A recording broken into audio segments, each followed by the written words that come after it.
Welcome to Nagercoil சமையல் with Kavitha. இந்த வீடியோவில் நம்ம ஒரு டெசர்ட் பார்க்கலாம். அந்த டெசர்ட்டோட பேர் மாம்பழக்காடி.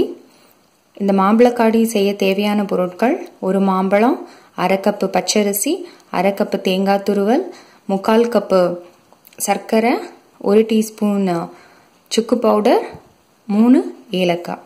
இப்போ இந்த டெசர்ட் எப்படி பண்ணலாம் பார்க்கலாம். முதல்ல பச்சரிசியை 2 மணி நேரம் ஊற வைக்கணும். பச்சரிசியை நல்லா கழுவி ஊற வச்சுக்கோங்க. இது ஊறிட்டு இருக்க நேரத்துக்குள்ளாடி நம்ம மாம்பழத்தை தோலை உரிச்சு கட் பண்ணி பீசஸாக கட் பண்ணி வச்சுக்கலாம். தோல் உரிச்சிட்டேங்க. இப்போ கட் பண்ணிக்கலாம் பீசஸாக. மாம்பழம் கட் பண்ணியாச்சு. இந்த மாதிரி பீசஸாக கட் பண்ணி வச்சுக்கோங்க. இதை ஓரமாக வச்சுக்கலாம். இப்போ ஒரு மிக்ஸி ஜார் எடுத்துக்கோங்க. அதில் ஊற வச்ச அரிசி, சர்க்கரை, தேங்காய், சுக்குப்பொடி, ஏலக்காய் எல்லாம் போட்டு நல்லா நைஸாக அரைச்சிக்கணும்.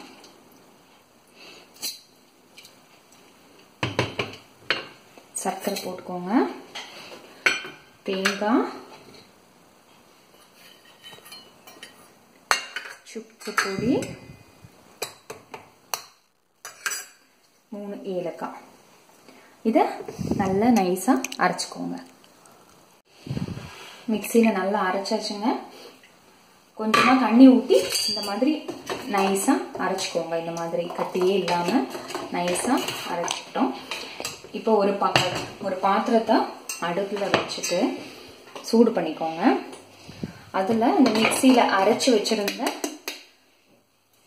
தேங்காய், வெல்லம், சர்க்கரை, தேங்காய் எல்லாம் போட்டு அரைச்சி வச்சுருந்ததை இதில் போட்டுக்கோங்க. போட்டு கொஞ்சம் கிண்டணும். இதை கைவிடாமல் கிண்டிகிட்டே இருக்கணுங்க. கொஞ்சம் லோ ஃப்ளேமில் வச்சுக்கோங்க. ஏன்னா ஹை ஃப்ளேமில் வச்சுருந்தீங்கன்னா அடியில் தீஞ்சு போடுறதுக்கு சான்சஸ் நிறைய இருக்குது. அதனால கொஞ்சம் லோ ஃப்ளேமில் வச்சு இதை கைவிடாமல் கிளறிட்டே இருங்க. அது கொஞ்சம் கட்டியாக வரும்போது, கொஞ்சம் அரிசி அதில் போட்டிருந்த அரிசி குக்காய் வரும்போது நம்ம இந்த மாம்பழம் கட் பண்ணி வச்சிருக்க 15 மினிட்ஸ் ஆயிடுச்சுங்க. இப்போ மாம்பழத்தை போட்டு நம்ம கிண்டி ஒரு 2 மினிட்ஸில் நம்ம எடுத்துடலாம்.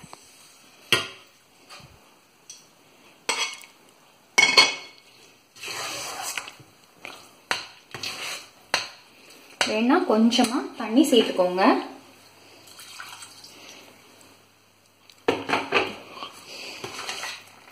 கொஞ்சம் சூடு தண்ணி சேர்த்துக்கோங்க.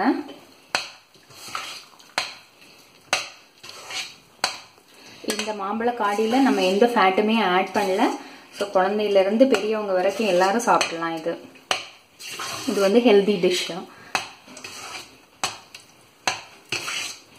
இந்த மாம்பழம் இந்த ரைஸ் மிக்சர் கூட சேர்ந்து நல்லா குக் ஆகணும்.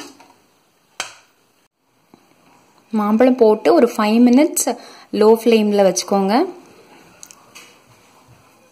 5 மினிட்ஸ்க்கு அப்புறம் மாம்பழக்காடி ரெடி ஆயிரும். இதை நீங்கள் ஃப்ரிட்ஜில் வச்சு சில்லுன்னு சர்வ் பண்ணலாம், இல்லை ஹாட்டாக அப்படியே சாப்பிடலாம். ரெடி ஆயிடுச்சுங்க. இதை நீங்களும் உங்கள் வீட்டில் செஞ்சு பார்த்துட்டு எனக்கு கமெண்ட் சென்ட் பண்ணுங்கள்.